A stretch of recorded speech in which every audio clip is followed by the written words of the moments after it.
Ladies and gentlemen, welcome back to another episode of the Coal Country Podcast, where we discuss everything at WVU Sports. I'm your host, Ian McIntyre.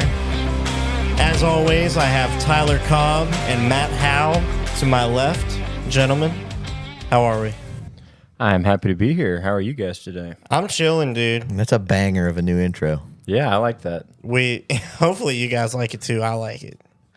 It's royalty free this time, so we won't get cooked. Fair enough. All right. Lots to talk about. There is lots to talk again. About. Oh, man. Should we just hop right in to women's basketball? Oh, yeah. What a game. A game.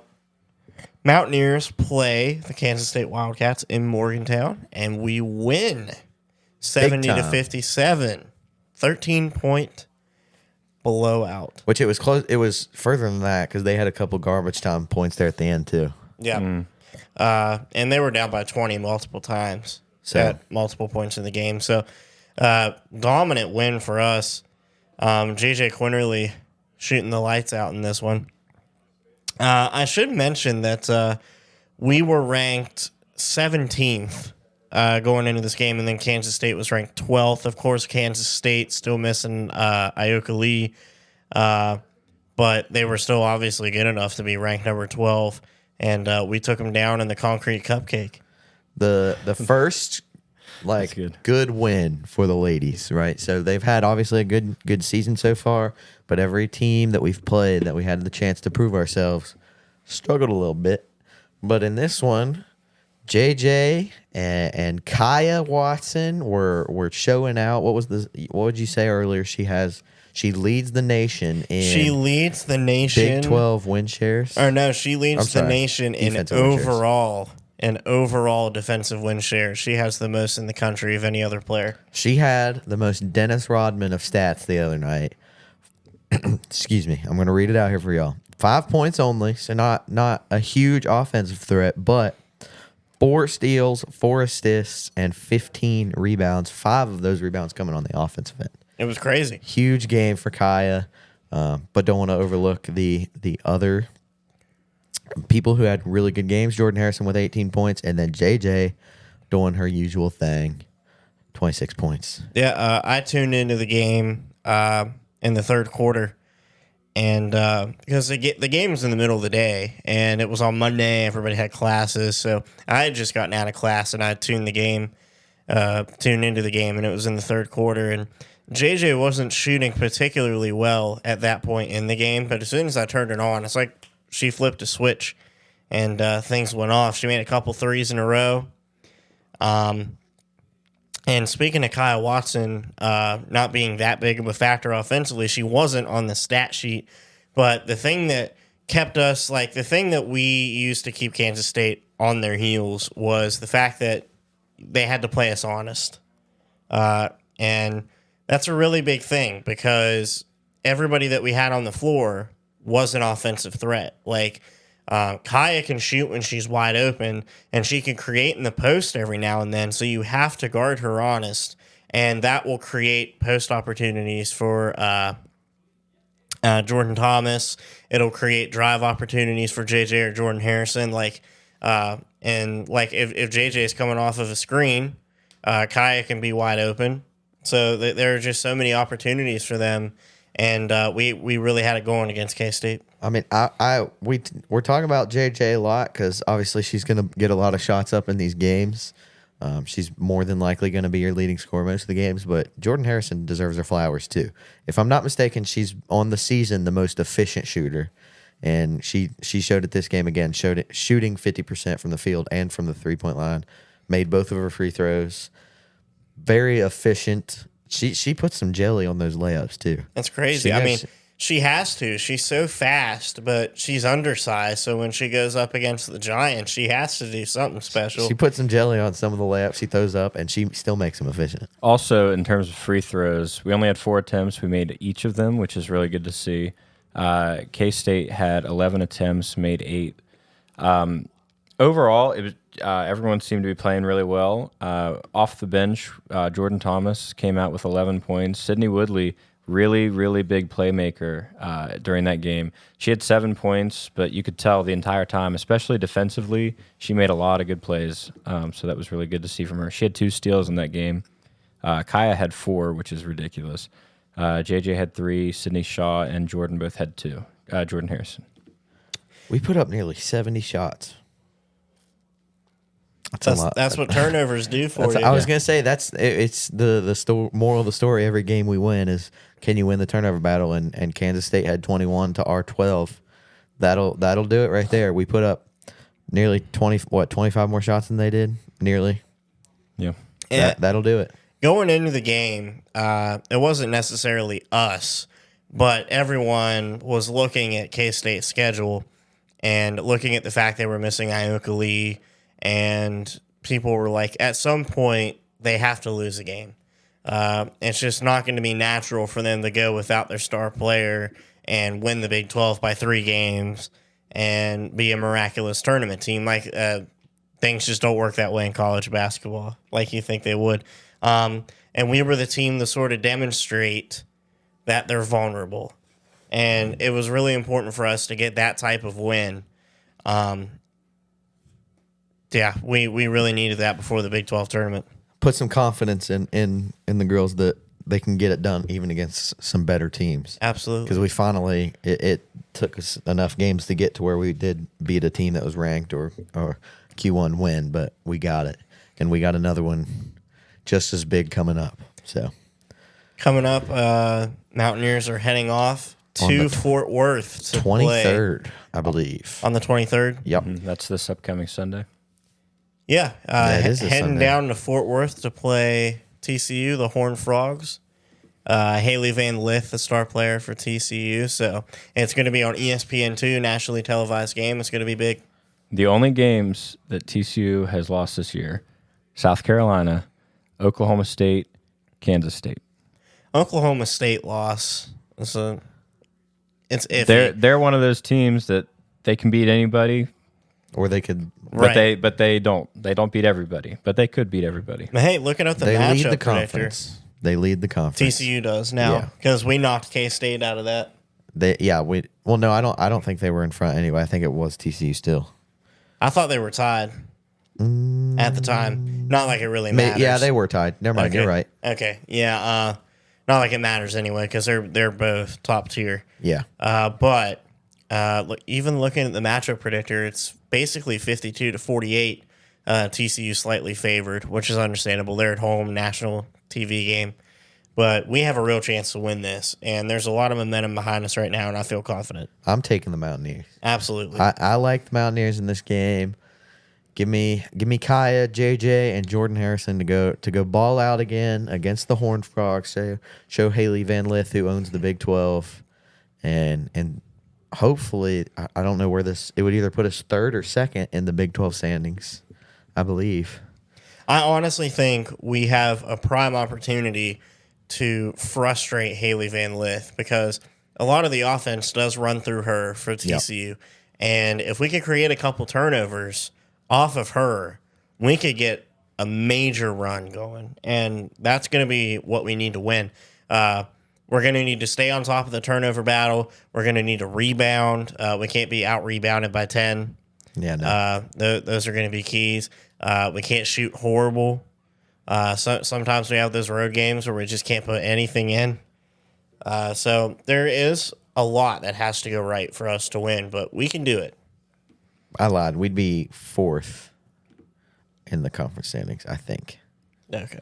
I believe. But either way, at some of the still a stats big here, and I lost them. Way to go, Hal. That's the way to go. In terms of our defense for team leaders, rebounds per game, Kaya leads. She also leads in steals per game at 3.5, blocks per game at just under a half. And for rebounds per game, they have Sedona Prince, who also leads them in points per game at just under 18 and field goal percentage at 61%. And they just don't compare in the steals per game, although they do have more blocks per game. So we'll see how that goes. We should win the turnover battle here, but we've had issues more recently That's been the key throughout the season. So I Yeah, think it's the we've key we've this had game. issues recently in getting our shots to fall. Hopefully, I think if that works for us, even just as well as it did for Kansas State, I think we get this one. Yeah. Pretty close, but it's going to be a good game. Tune in, support the Lady Mountaineers. We will all be watching.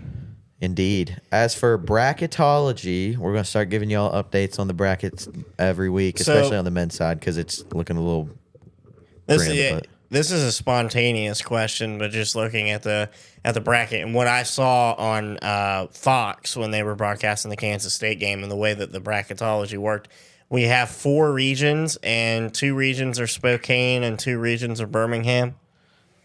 I'm not entirely sure how the regions work in women's bracketology, but I do understand that each 4-team bracket segment is hosted by the highest seed in that segment. right now we're 5.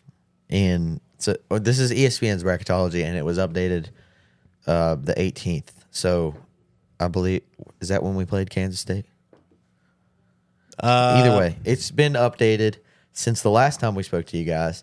We're going to, like I said, we're going to keep you guys updated on the bracketology. Right now we're 5th. So we're also in the same. We're a 5 seed. Yeah, we're a 5. Well, I'm saying it would be at Tennessee as of right now. Because they're what ESPN has. They're the 4 seed in that region, Yeah. so it would be in Knoxville. Yeah. So if we could get this win against TCU and jump, that would be huge. If we can manage to host a playoff region, that would be big time because we're undefeated. I saw we now have the second longest active winning home streak since South Carolina got theirs knocked away by UConn. Which Yeah. is all of this season plus 1 game from One last game year, last right? season. Yep. So we have not lost at home this year, not to jinx it. So if we could manage to beat TCU and jump a little bit and get a home playoff region, that would be huge. The fans would come out for those games. You'd get a packed Coliseum. I guarantee Absolutely. you that. That'd be fun to watch. The men, on the other hand, they've been struggling a little bit. Finally got a win yesterday with a crazy ending. First, Baylor. Yeah, run us through the Baylor game because I know I only watched with 7 minutes left in the game. I think is when I tuned in. This was a frustrating game to watch, and I know Matt has something he's gonna say after I get through my rant like I did against BYU. We love your rants. Something has to be done about officiating. Okay? There is no reason that every team in the Big 12, with the exception of West Virginia, should be getting home cooking to this level. Okay? I want you to read your stat before I go crazy. Okay, well, I He's lost it lost because it he keeps again. too many things. I got it here. Okay. Okay, so this is from West Virginia Metro News. This came out the night before the Cincinnati game. Since the The triumph, last Cincinnati game. right, the most recent the one on the Cincinnati road. game. But since their win, the first win against Cincinnati this year, our only victory was on February 8th against Utah at home, meaning we lost 6 of the 8 over the past month. Starting with that first victory with Cincinnati, we were outscored by 44 points, 80-36 on free throws over the last 5 games, and that was while attempting 39 fewer, 58, than our opponents at 97. Most recently, in the loss to Baylor, which was in overtime, the Mountaineers were 11 for 17 on free throws. Baylor made 27 of 32, including 9 of 12 in overtime, which were all of its point production. My first notice there is that you mentioned Utah. This is including the Utah game. That is the only game we've won in that stretch. That is also the only game where we shot more free throws. And it was this is the one game where you can say that West Virginia might have had home cooking because I think we shot 8, 9, or 10 more free throws than Utah did. But it wasn't, you couldn't notice a distinct disparity between what they were giving West Virginia and what they were giving Utah.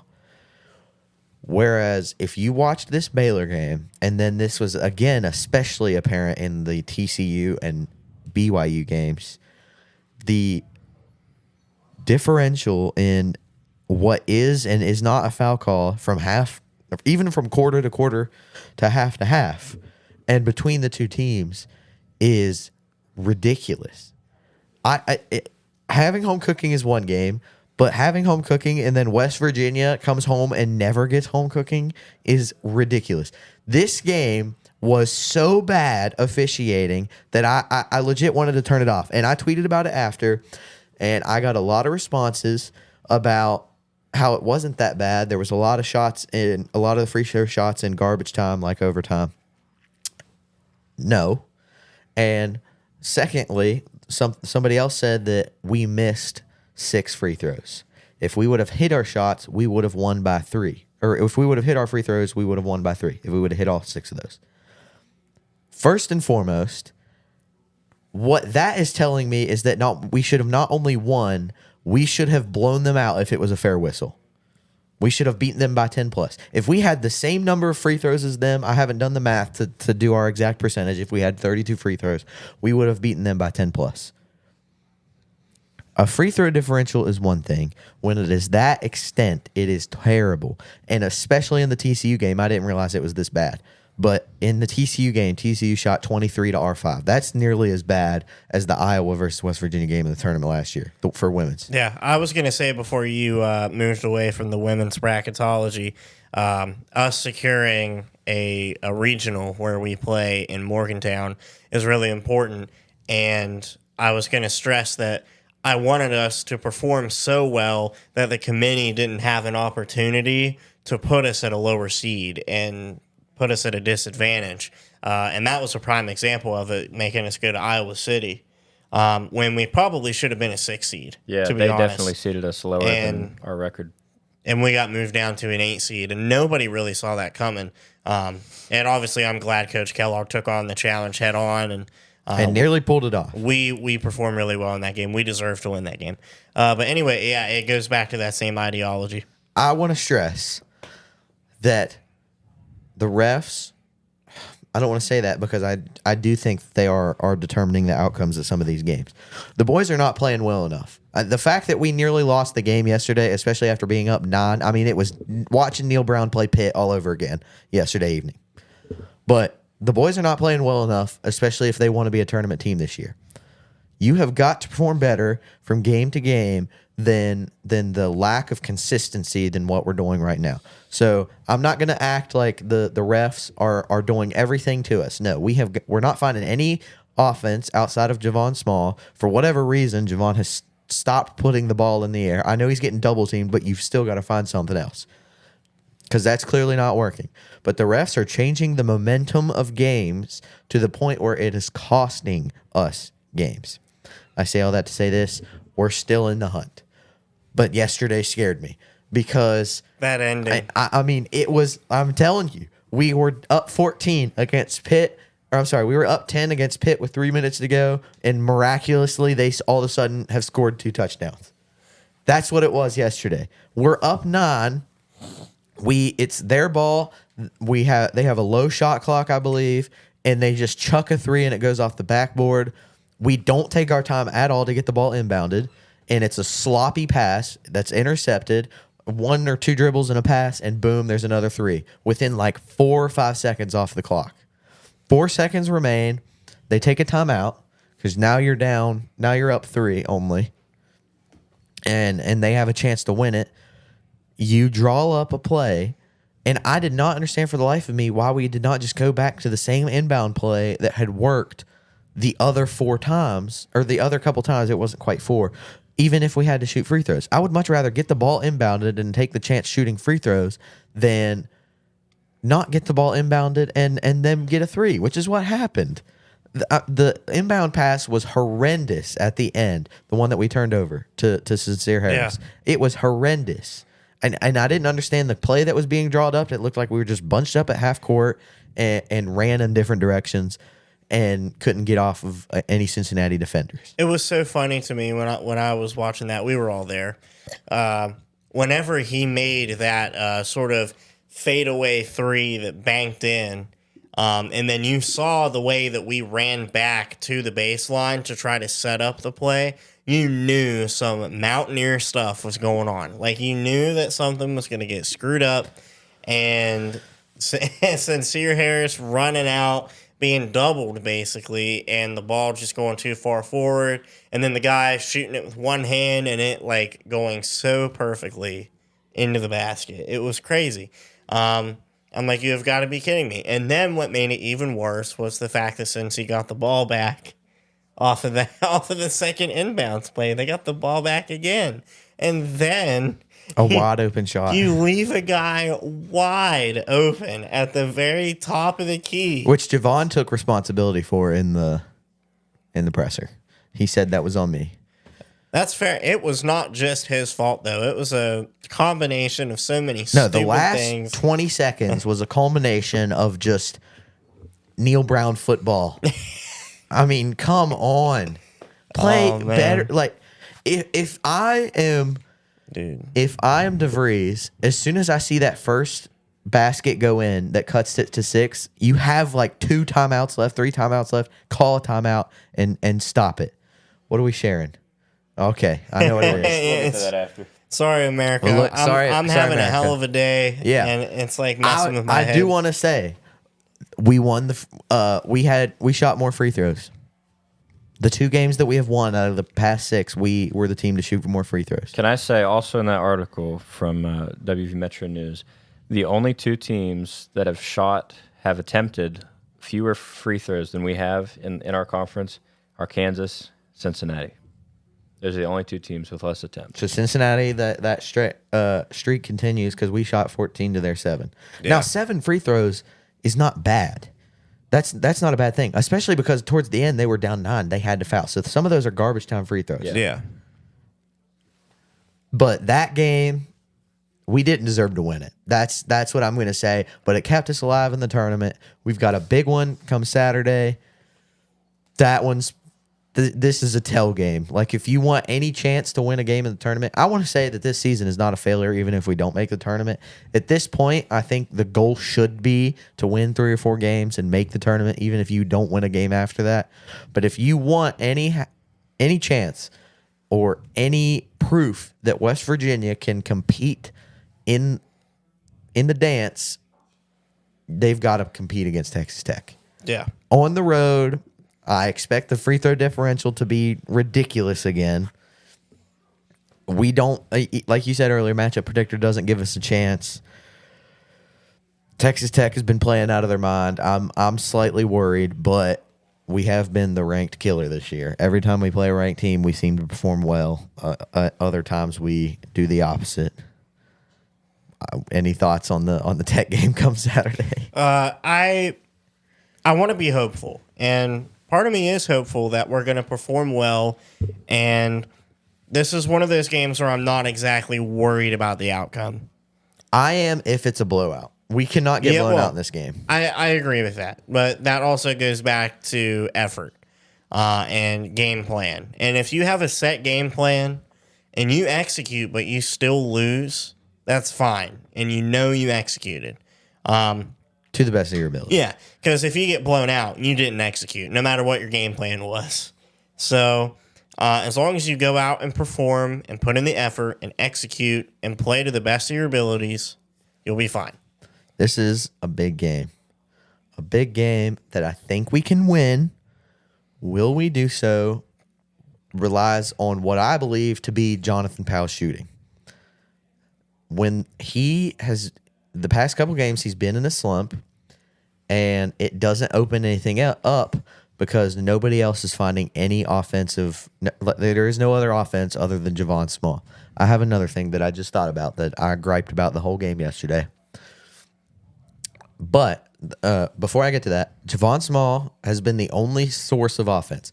Yesterday, when we were building that lead to 9 points, even before the mishaps there at the end, Amani Hansberry and Jonathan Powell were hitting their shots and forming some offense on their own without Javon. And it opens up Javon to do his thing. So they have got to play well. If we want any chance of winning this game on Saturday against Texas Tech, Jonathan Powell's got to hit his shots, and Amani Hansberry has got to be a threat on offense.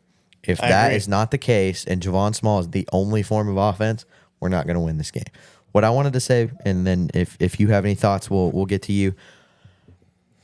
please.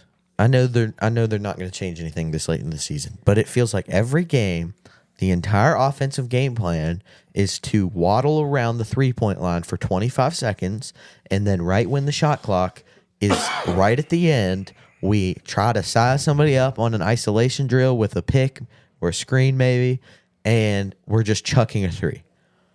Please find some more offense. When we started the game, 10 for 15, 10 for 16 from the field or something? It was good We efficiency. were moving the ball.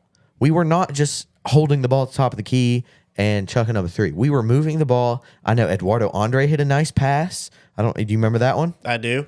Eduardo surprised he Andre got hit a it nice off. pass. Sincere Harris was hitting some nice passes. Sincere, you gotta chill out with the crazy layups, my guy. I'll be honest. You gotta chill. That is fun to watch. That is Like really fun the crazy to watch. layups. I love it. Not I when like you're it more losing when the they game. go in. Well, yeah. I like it more when they go in. I think Matt would be more at home in a Harlem Globetrotters game. I don't Dude, care it's if you fun, I don't man. care if you take him if you hit him at a high clip or are drawing the foul, but you're not He drawing was the foul. he was and two you're not for hitting him at he a high was 2 clip. for 4. He From the I field mean, or from those crazy layups? From the I think he field. went 0 for That's 2 with the crazy layup. that's a shot attempt, right? Well, yeah. Well, yeah, I'm but we're just saying from the field. Okay. That's overall he was 4. 2 for 4. I Okay. don't remember how many. My advice remember how is many chill he with the crazy layups. Just All right. go up strong, We know you're a dog, but we want the points. but keep doing your thing on defense because you locking down. He's our best perimeter defender. He's probably the best on ball defender in the Big 12. I tell you, everybody looked pretty solid. KJ Tenner, and he gets outsized a lot in some of these matchups. He was doing really well. He ended up with a steal. We only had 2 steals that game. Him and Joseph Yesufu each had one. I mean, it's not like teams are scoring a ton on us. No, they're Right. not. It is simply the fact that we have no offense outside of Javon Small. Could you imagine also, like, with Sincere Harris, if we had, like, prime Gabo Saboyan? All we need is one Playing defense. like Jonathan Powell. I thought was going to be that guy, and he is a freshman. I want to give him a little bit of slack, and he was in a slump. So hopefully, seeing those shots go in at the end of Cincy gives him a little bit of confidence going into Tech. But I thought he was going to be that guy. That even though Javon is the leading scorer, Jonathan Powell could keep the defense honest because if Javon drives and they double him when he's driving, they kick out to Jonathan Powell. He hits his threes. That opens up the floor a little bit. I gotta say, Without him hitting Hansberry, shots, they're not worried about it. Hansberry and JP both had 2 3-pointers going. Powell shot 7.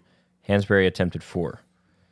He also had one more 2-point. And both the JPs came at the end of the game, like Yeah. clutch time threes. So that it was good to see, for him to see those go in. Yeah, but like you were saying, somebody needs to hit him.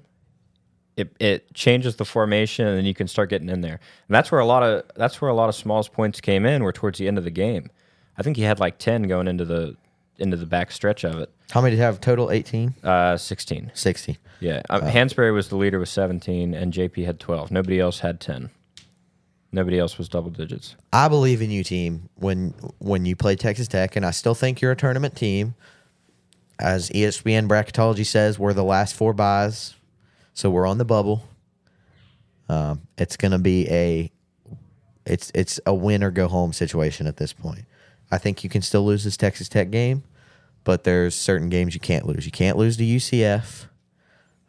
It would be much better if you don't lose to TCU at home. You've got to find a way to pull those 2 out. If you can do that and perform well in the other games, even if you lose, I think you're in. Yep. That's my thoughts. I like those thoughts. All right. Do we want to move on? Let me pull up my little Cold Country script here. For some bad news. Sadly, the news came to us today. We're recording on Thursday. Chad Scott has left for Texas. So sad. Man. I think this is smaller. I don't think this is as bad of a deal as some people are making it seem. Where this could be a slightly big deal is that if Jaheim ends up leaving and neither of the guys we brought in step up or some of the freshmen don't step up into that starting role. Because right now, I think that Jaheim has like all Big 12 player type skill set to, if he performs to the highest level that I think he can. But if he leaves, I don't know about any of the other guys because they're playing from FCS, JUCO, Group 5 level. We brought in a bunch of lower level guys. Now, that doesn't mean they're bad. That doesn't mean they're not going to step up, but I'm just saying. Why I don't think this is as big as a deal as people are making it seem when people say that I do think Chad Scott was a really good coach, and I think he earned a spot at Texas. I'm not mad at Chad Scott for taking the opportunity. I understand. If we were at West Virginia and offered a coaching job at a school like Texas, we would take it too. The graphic I've been seeing around Twitter, on social media, is the fact that Chad Scott helped this running back room and Neil Brown have a top 10 rushing attack in the country. I definitely know in 23, and I believe in 24. It is a little bit misguided, given a majority of our game plan was run the ball, and even our quarterback was run-centric. So when those graphics come up, those are also including the yards that Garrett was scrambling for every play, or the designed runs for him every play. Now, I understand that Rich Rod's offense is going to be very similar. Run heavy, RPO type offense. But I'm just saying that there are still good coaches out there that can replace him. I don't think that Pat White, Steve Slayton, or Noel Devine need to be the replacement. I think we need to go get an experienced running back coach and try to convince Jaheim to stay. The reason I'm slightly worried about Jaheim, which right now I put it on like a 60-40, 70-30 of whether or not he leaves or not, obviously him leaving being the higher, is because of the video that surfaced earlier this offseason, him being on an Instagram Live and answering the question of if Chad Scott was not retained, would he have hit the portal? And he just shakes his head yes. So I'm a little worried. Since Rich Rod did bring him back, and it was Chad Scott's choice to leave, I'm a little less worried, but still a little worried. That's fair. My thoughts on it, I think more likely than not, Jaheim could end up walking. I hope he doesn't, but there is that chance. Also, I would still think, though, that the coaching staff could have reinforced his second thoughts whenever Rich Rod was hired, because they chose to retain Chad Scott. And I think there's a little part of Jaheim that trusts the coaching staff way more than he would have at the beginning because they chose to retain Chad Scott. So I can definitely see him staying, too. It's just a matter of whenever the news breaks and when how much time he needs to take to himself to figure it out. But I think he would be really, really successful here as a starting back, and I think he knows that too. I think he's going to be successful regardless. He's a really good running back. I hope he doesn't go to Texas because I don't want him to get stuck behind a couple of 4 or 5 stars that he's just as talented as. But I think he's going to be successful no matter what. I did want to say this. Even if he does leave, we got to, and this is going to sound hypocritical because I was really upset when Hudson Clement left, but we need to chill out because these are players that still, regardless of how good we may think they are, went 6-7 in the Big 12, lost to Pitt, nearly lost to an Albany team before the second half started and Neil Brown kicked it in the gear. It's not like we're losing a ton of talent. We're not losing 4 or 5-star guys. Yeah. So I don't want to get too over concerned with who may leave, even if that means Jaheim, because we did bring in Ty Edwards, and I cannot remember the life of me the other running back, LJ Turner. Ty Edwards and LJ Turner, big bodies, big fast guys. I think they're going to perform well too. So I have confidence in him. Matt, what do you think about this whole thing? Like you said, I'm happy for Chad Scott. I think he'll do a great job with Texas, and I think he did a really good job here. So I'm sad to see him go. But I think Rich Rod said it pretty well, where he said, "I've got agents and coaches blowing me up. I'll be able to hire a really good coach, and I'm not concerned." So, dude, we forgot that's the key right there. So we forgot that Chad Scott almost beat Memphis. Yeah, like Chad Scott is going to be a head coach one day, okay? I don't want to undermine what he was able to do here. I'm just saying that I don't think it's going to be as big as a deal as some people make it out to be. Rich Rod is an offensive-oriented coach. He knows what he's doing. He's going to hire a good running backs coach to get Ty Edwards, L.J. Turner, and hopefully Jaheim beat into shape for the season to start. Yep, Jaheim, you're a G. Please stay. Please stay. I love you. Morgantown is great. You got that dog in him. Yeah.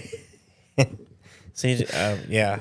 Why did I almost say CJ? CJ Donaldson. Maybe not. Rich had his presser earlier, and he said that the guys need to get a little bit tougher, a little bit faster, a little bit stronger. I don't know. That's obviously coach speak. Also, we were listening to him earlier saying that if it was too cold, he was going to play indoors. I don't like that. Our next segment is talking about Rich Rod's presser, but you don't say that. This is one thing I'll give Coach Brown credit for. He said that he wanted it to be 100 degrees outside when they practiced in August because you don't know what you're going to have to practice in when it came game day. Yeah. Okay? Let's say West Virginia does go on a miracle run and make the tournament. You're playing college football playoff games on campuses. You want to go up to Indiana or Notre Dame when it's 10 degrees outside, 20 degrees outside, not have any experience in it? You want to be used to it. Use the weather to your advantage, Rich Rod. Come on now. I don't see why, unless there was lightning or a tornado, why you wouldn't be outside. Even the rain. Like I think it is important to start to play in rain. Absolutely. That changes the game plan 100%. I mean, the ball is so much more slippery when it's raining, when it's snowing, so it's important to play in inclement weather. Yeah, that's why you got Tom Brady on the sidelines. Just let a little air out of those balls. The presser was mostly coach speak, I'll be honest. It was a lot of, hey, answer these questions with media trained answers. There were a couple things that came out of it that I noticed. One, that he called Marshall our little brother, continued to, slam on Marshall, which as they should be. Yesterday, he was actually at the Pitt game and said, Pitt sucks. That was funny. It was funny to see him out. He was just trying to think of what to say whenever the crowd started chanting, and he just goes, Pitt sucks. Let's go Mountaineers. It was so funny. He does look a little like he doesn't know what to say in front of the camera. Anyway. And he hung out for the rest of the first half, just sitting. The two main, he did, didn't he? Yeah, he was having a good time over there. I'm pretty sure there's a clip of him yelling while they were doing that super long review towards the end of the game. That's funny. There's a clip of him like just chilling in the aisle of the row. It was a funny. That's classic. The two main takeaways I took from today are that no position is safe, even quarterback. Now I know he mentioned Nico, and as of right now, I still think Nico's in the lead, but that doesn't mean Henderson or any of the other guys on the roster couldn't take over that starting spot. Hell, I wouldn't even whoa, I just stuttered so bad. I would not be oh my gosh, I did it again. I would not be surprised. I don't know what wow. I would not be surprised if Scotty Fox just came out of nowhere and took over the starting job. I don't think that's going to happen. I think it's going to be Nico. But every position is up for grabs. 11 new starters on defense, at least 8 new starters on offense, depending on the situation. Because if Jaheim stays and Rodney stays and Nico stays, I imagine those three start. I think it is going to be a great thing to have new faces on that field. It's going to be an interesting spring to see who emerges as top dog. I imagine Cam Vaughn is going to be there's a couple guys that I can say right now I'm pretty confident will start. One of those is Cam Vaughn, Tykees Crawford on the O-line. He'll definitely start.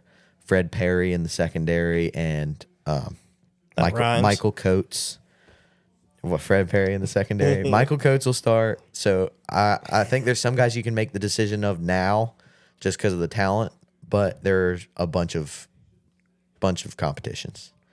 And then the second thing I took away was there was a section where he was talking about the culture being, installed, a new culture, hard edge, hold the rope type of thing, no excuses.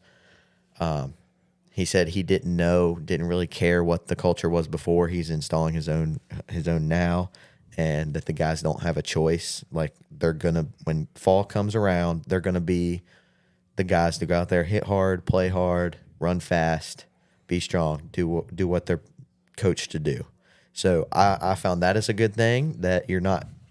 It sounds kind of bad, but like you're not giving the players a choice, but to buy into your culture and system, and I think that's a good thing. Yeah. So if fall comes around and that's the case, I think we can win more games than anticipated. I think so too. I think it's a really good thing. And the most important message he's delivering, in my opinion, I didn't listen to the whole presser, but the one he's delivering to the fans and the players both is he is not a nostalgia hire. Yeah, I heard that one as well. And, a lot of people like to say that. But he's here to win, and he makes that clear in all of his messaging and the way that he talked about getting the guys prepared and having the position battles. It all builds camaraderie through the team, and it builds his culture. I think not having any position straight up out front as, hey, you are this position's number one, it builds competition as well. Like it is firing up the guys to be better. Like, let's say Jaheim does leave, and your running back one is between LJ Turner and Ty Edwards. Those two guys are going to push each other because they both want the starting job.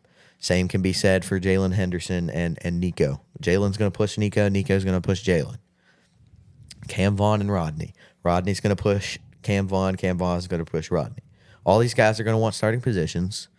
And he even mentioned that in the NIL. I think me and you listened to that part together. The NIL is if you're going to earn your starting spot. Once you've earned your starting spot, you're going to get your NIL money, and those guys that are in the starting spots, they're obviously going to make more than the guys that aren't. So if you want your money, prove yourself and earn a starting spot. It's a great message. That's the world of college football we live in, unfortunately, but it is. So we've got to accept it, and it's a good way to motivate. We got to use it to the best of our ability, too, get the most out of guys. Money talks. It's great. Yeah, and if you're going to pay players, they need to earn it. Definitely. I agree. He said a lot about, like, I hate that college football is coming in NFL light, but if it is, it needs to be structured, and that's what it seems to be right now. Have we really not even been going for an hour? Yep. That's crazy. I was just about to ask how long we were going.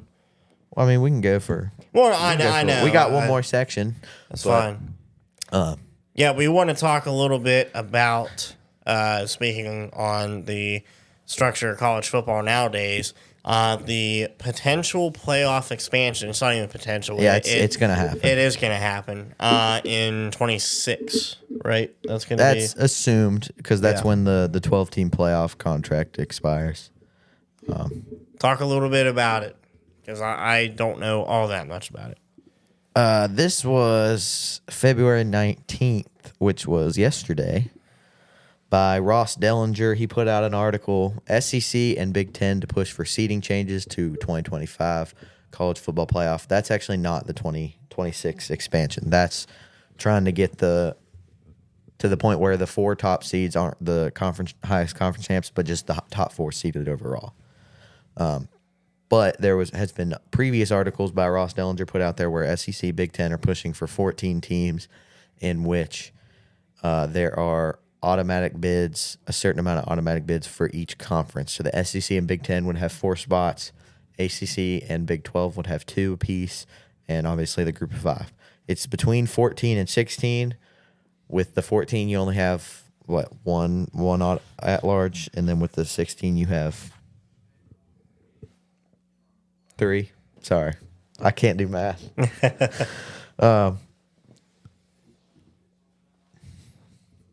I don't like this playoff. I don't like them think. I don't like anything about this playoff, and we've talked about it a lot before. So I'm going to try not to rant. Do my best.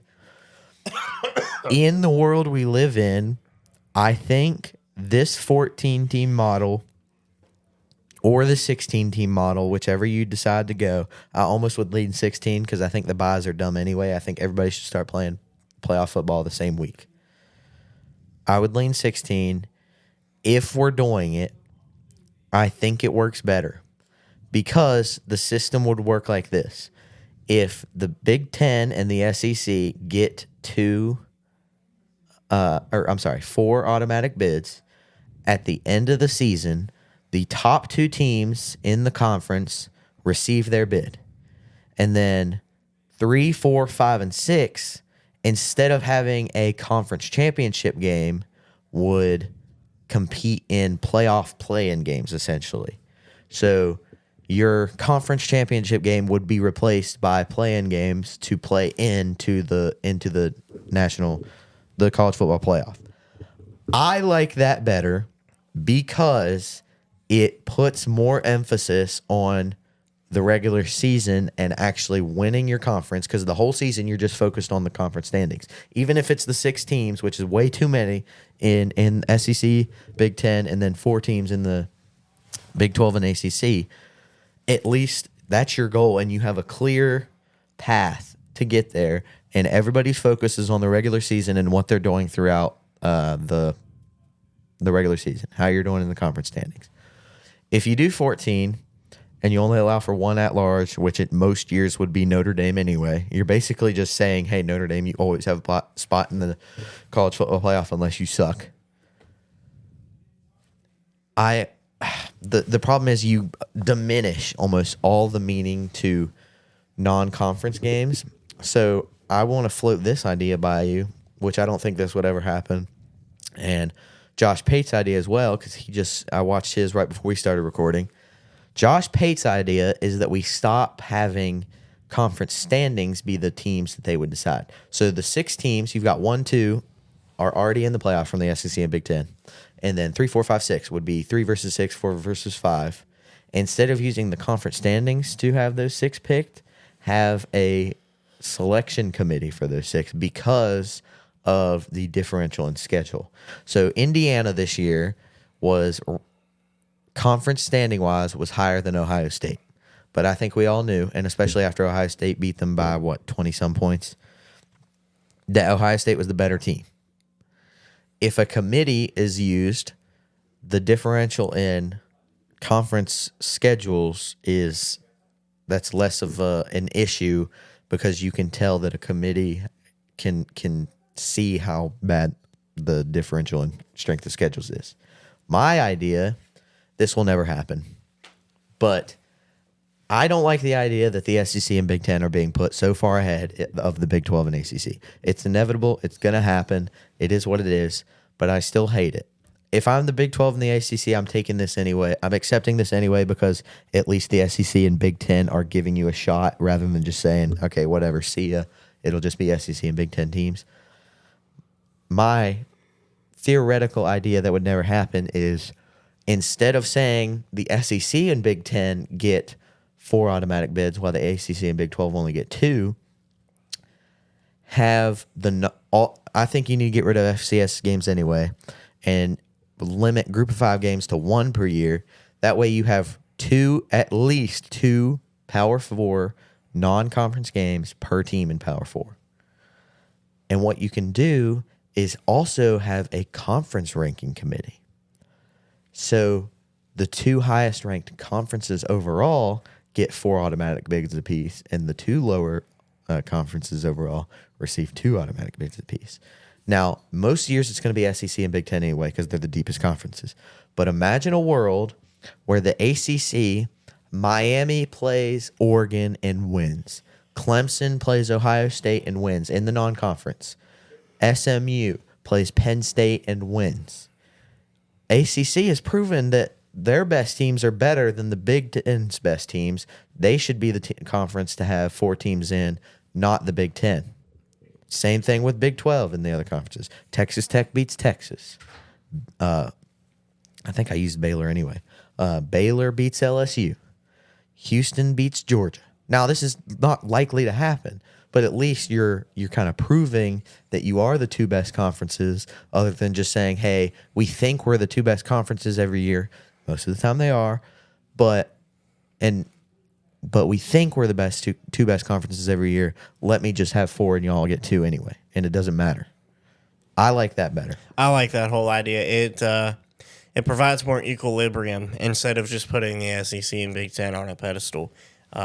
Even though, like you were saying, they are objectively the deeper conferences. on paper, and they were last year. But it would provide more of an opportunity. I agree. That's why even the SEC and Big Ten would never agree to that. But if you think about it, it's not, if they are that confident in themselves, why would they not accept a system like that? Because they are objectively the better conferences to an extent. Right. The only problem I may see with it is like them accepting the whole deal is like us playing Marshall. It's like we really have no incentive to play Marshall. I know it's different, but it's the same sort of philosophy where we know we're better, and they think the same way. We know we're better than the ACC. Why would we give them more of a chance? And if they upset us, all it's going to do is hurt our revenue.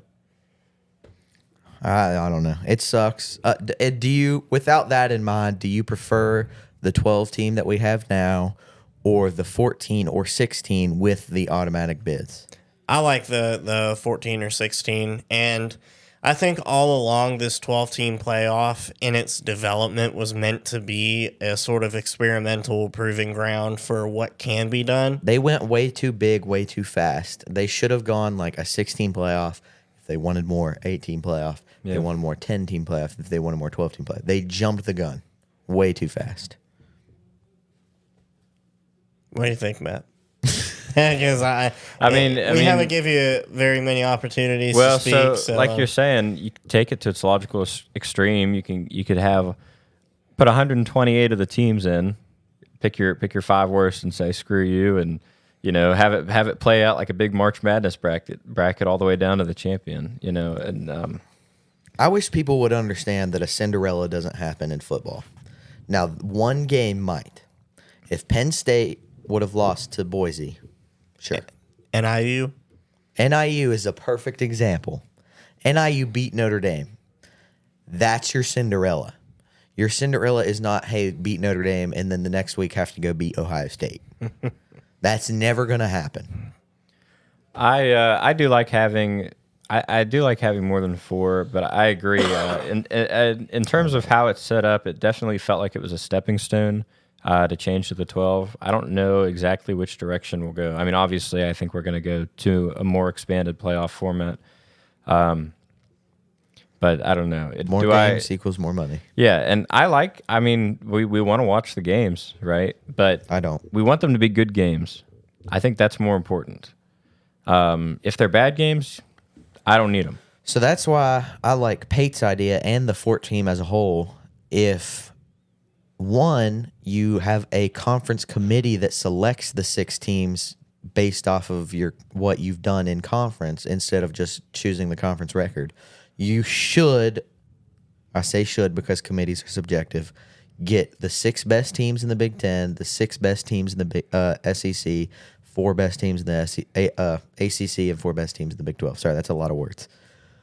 Should. And then conference championship week, although it's not conference champions, would be fun again. If you think about what the Big 12 would have been this year, you would have had Arizona State earns their spot. They were the highest in the conference standings. And then you would have had a playoff game between Iowa State and BYU. The ACC, it would have been Clemson gets their spot, and then you would have had a play-in game between SMU and Miami.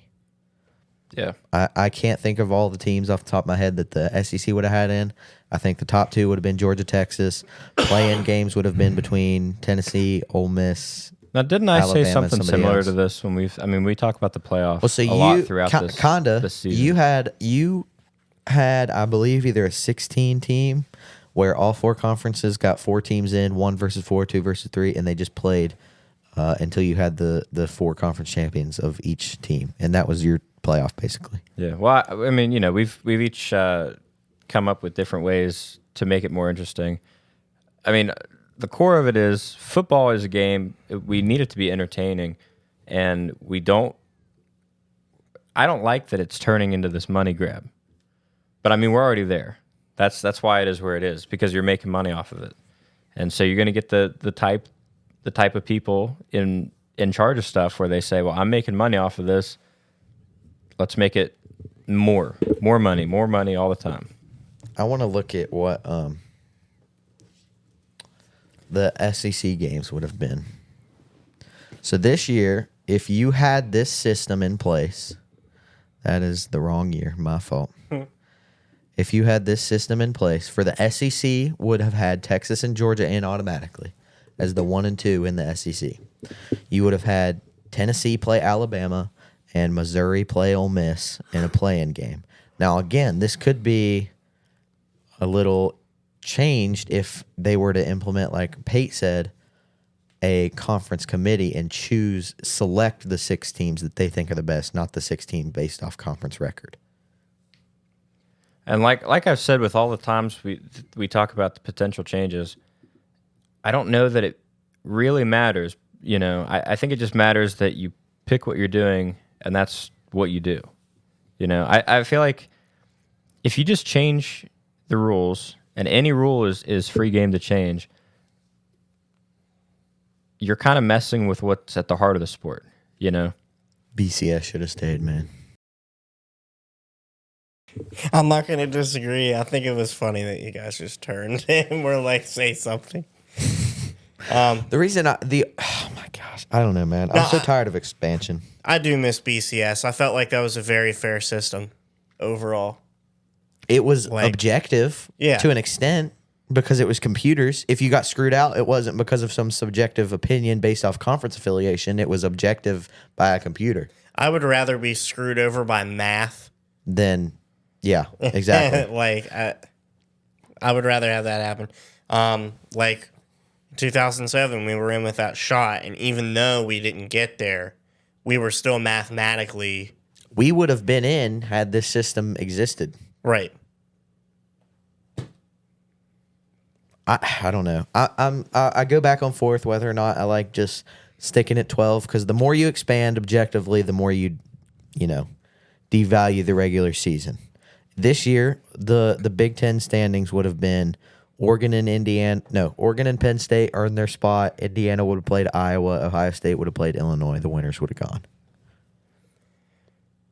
Yeah. But did Iowa really deserve to be a team in a playoff? I don't think so. Iowa literally went 8-5, and in this system, they would be a playoff team. Yeah.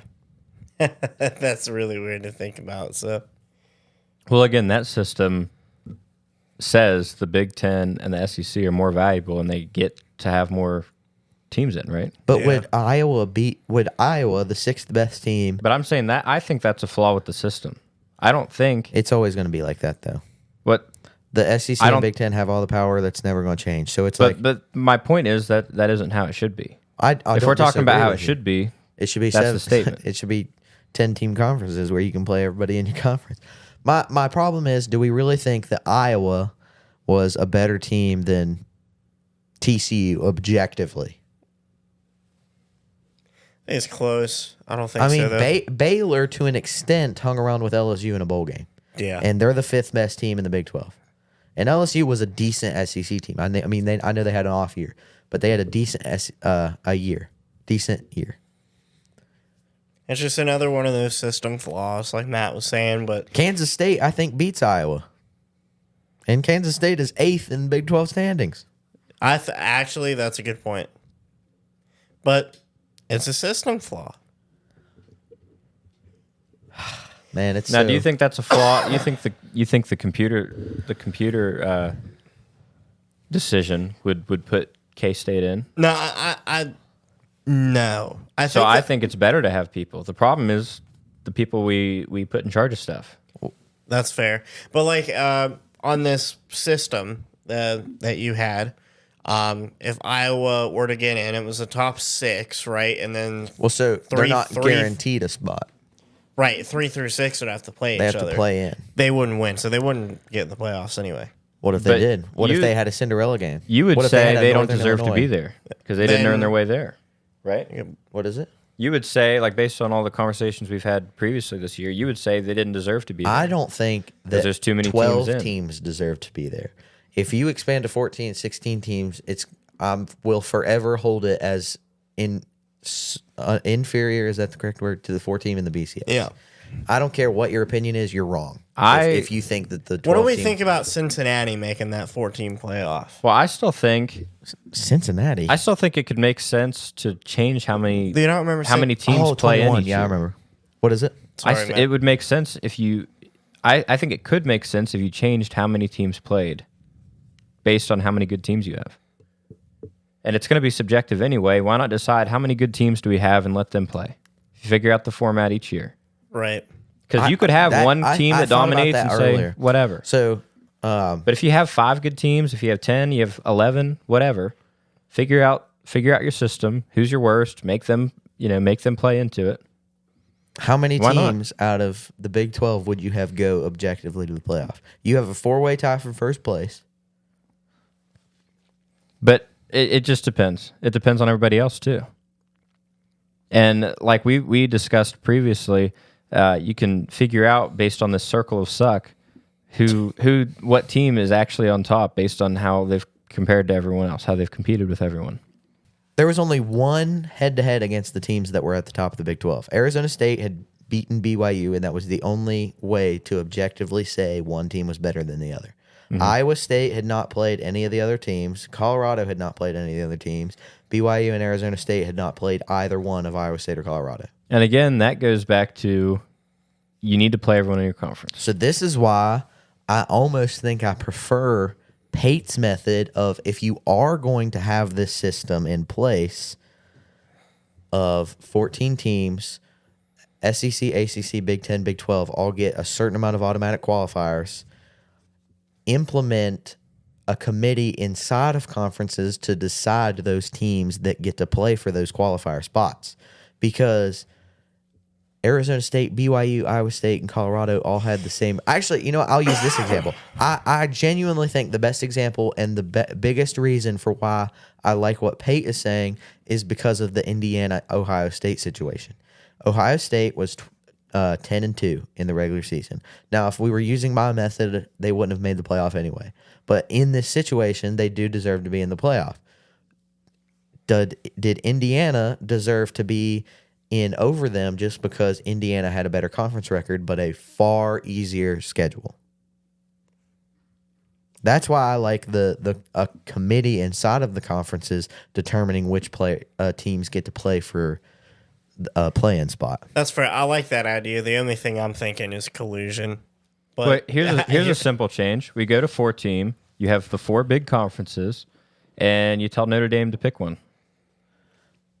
That's Then been a solution for years. You pick the 4 best teams. It's always subjective anyway, so whatever. Pick the 4 best teams. That's who you put out there. So you think have a committee in each conference. I think you showed me this idea earlier this year. Let's say Notre Dame joins the ACC, who they have a tie to right now in all other sports. Your solution is 4 to 6 teams in each conference hold their own mini playoff, and then the conference champs go to a 4-team playoff. Yeah, and really that's an expansion of the playoff. It's just that you do it within the conference. You don't affiliate it with the national championship. But again, I that actually depends. don't hate that idea. Again, that depends. Like I said, like how many teams, how many games do you want to have in a national championship? That does negate. If you have a clear number 1, you don't need to do that playoff thing. That does negate any reason to play non-conference games, though. 12 conference games. America, there are too many issues with college football. Well, you shouldn't have. Maybe there's too many teams in the conferences. That's. But then you have the not a issue question. where if you That kick is people out of the big factual. conferences, they don't make the money. You lose your football team. We talked about that last. There are too many teams. Some, but like Oregon in the Pac-12 was a good football team. But if we say it wasn't only the because they were 4 going to die because they didn't go to the Big Ten. It was because Right. they would make more money going to the Big Ten. But my point is, if we say the college football championship is only for the top 4 conferences, if you're not in the top 4, you're out of luck. It should be that way anyway. I agree. So I'm sorry to all tough of our love for a Group couple of 5 teams. fans. And like you said, Cincinnati making it a couple years ago. What happened in that game? Right. Well, so we have 16 teams. So we take out the bottom. ACC's 17, Big 12 is 16, Big 10 is 18, and SEC is 16. See, and then again, another problem with limiting let's say you just kick the bottom however many out so that you only have 9 conference teams. Or, sorry, 10. So then you have 9 conference games. And then you still get to play, regional rivals and stuff.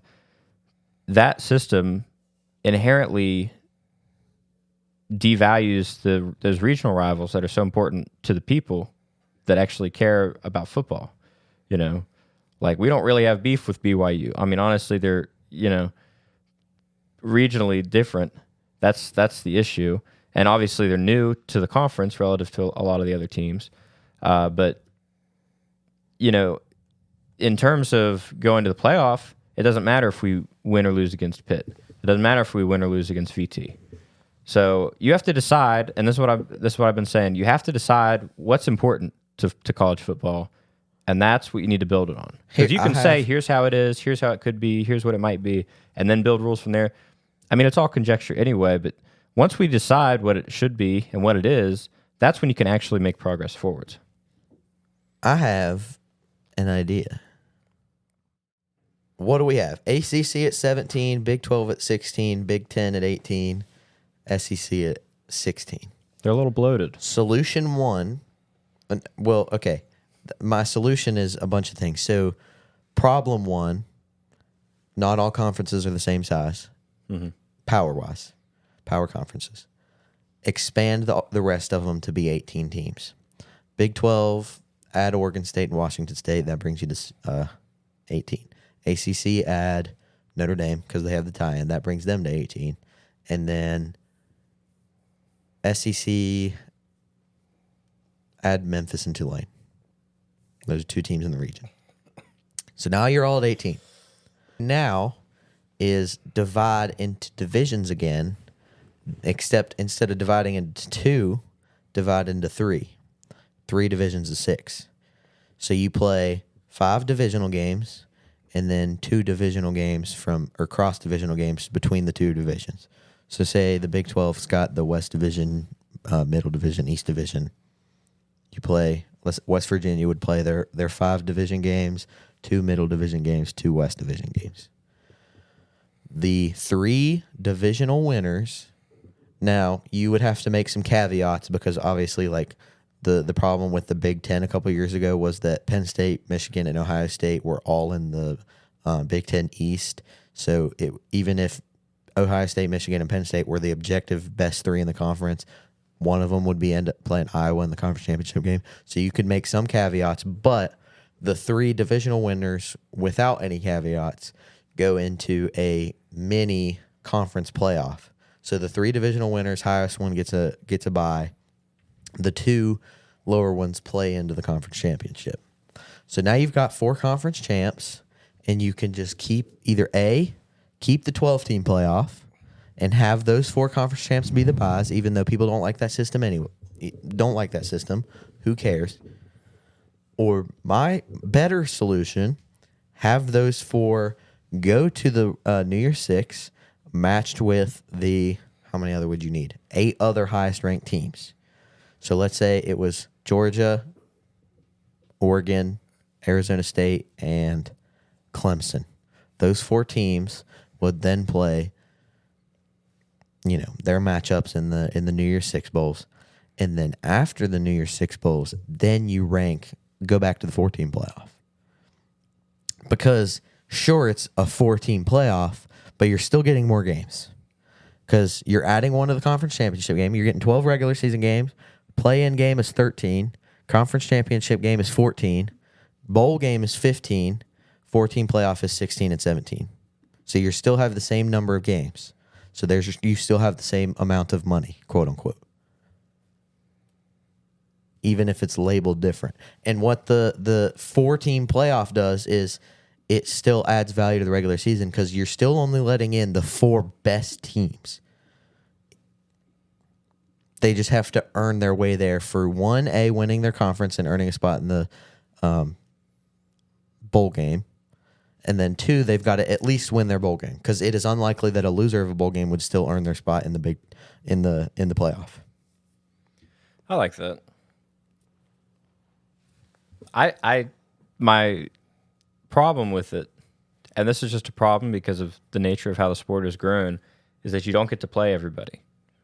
You know, if But you only that's, play, that's why you have the divisions now. Is so Right. that at least you can play everybody in your division. That's fair. Even if you don't have and winning your division sends you to your conference playoff. right? And if the divisions are regional, again, conference realignment, blah blah blah.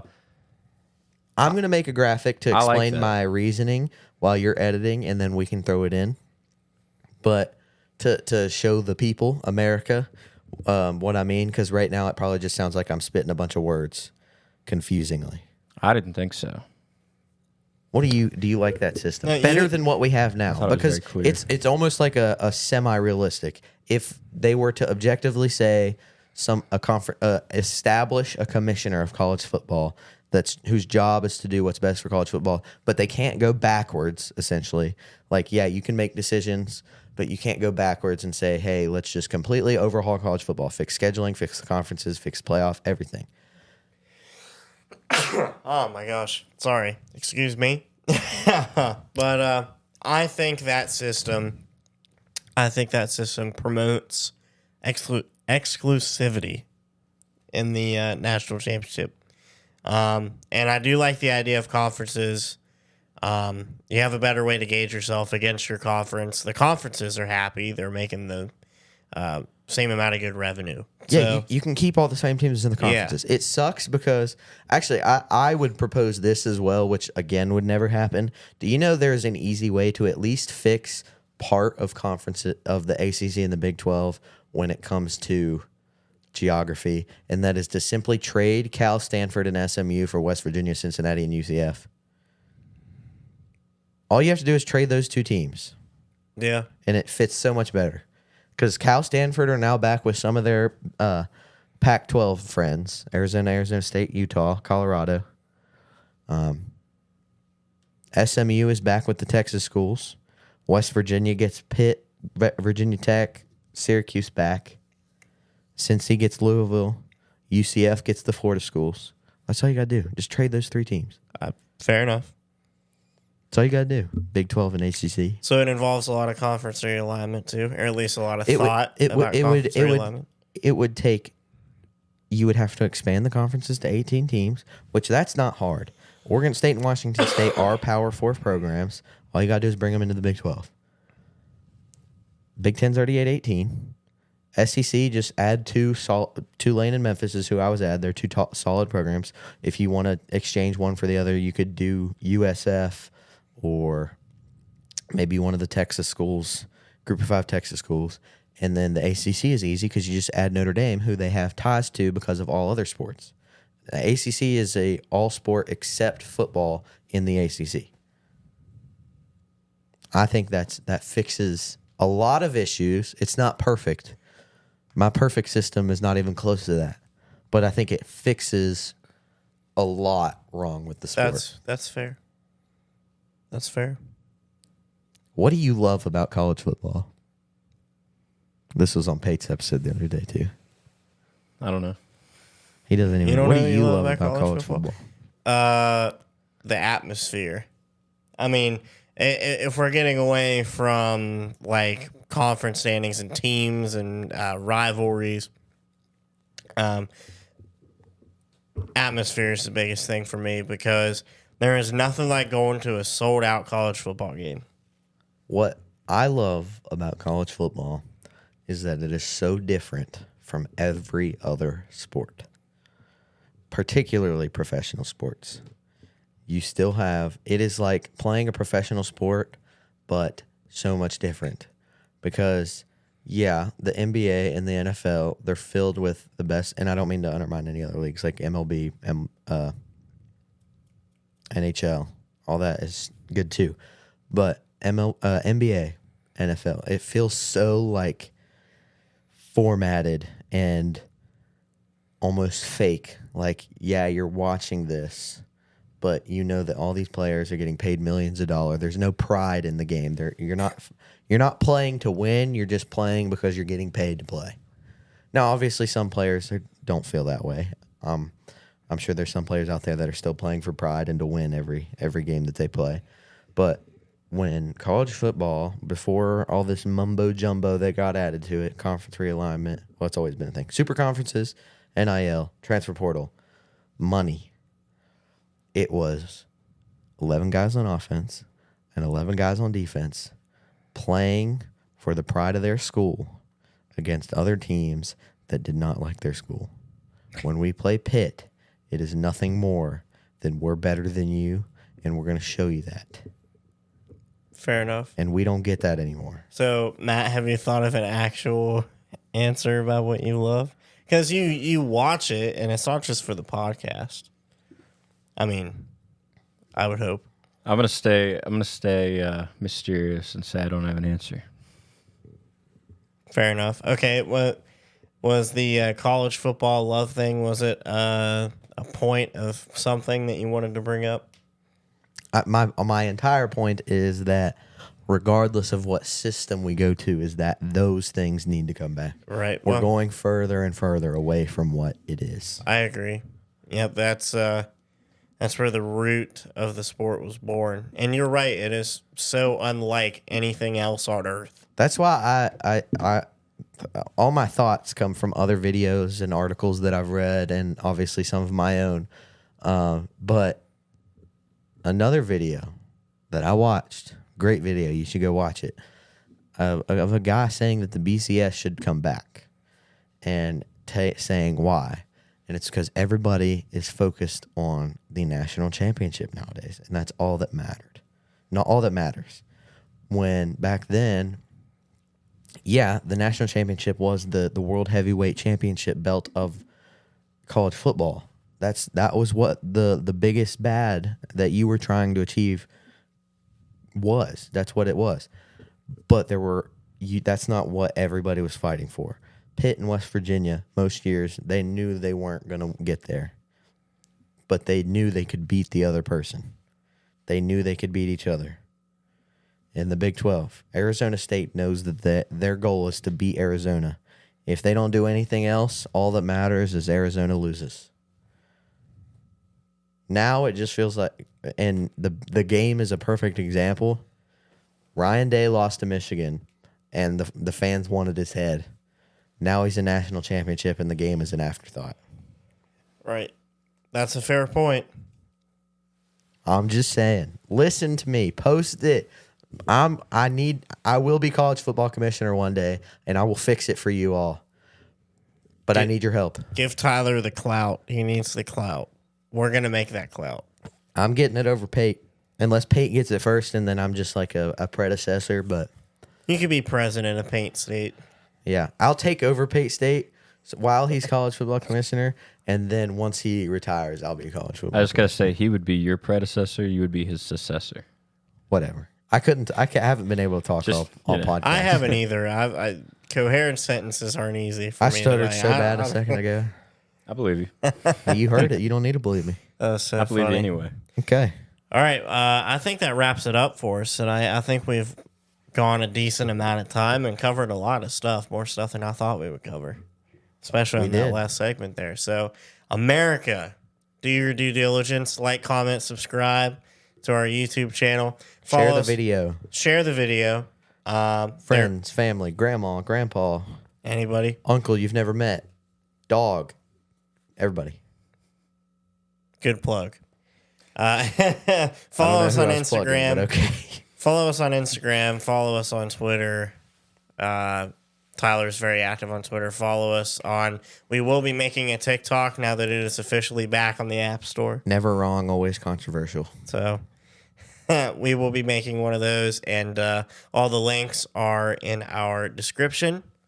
So go take a look, and I think that's going to wrap it up for us. So from me, from Tyler, and from Matt, see you on the next episode. Goodbye, America. No, no.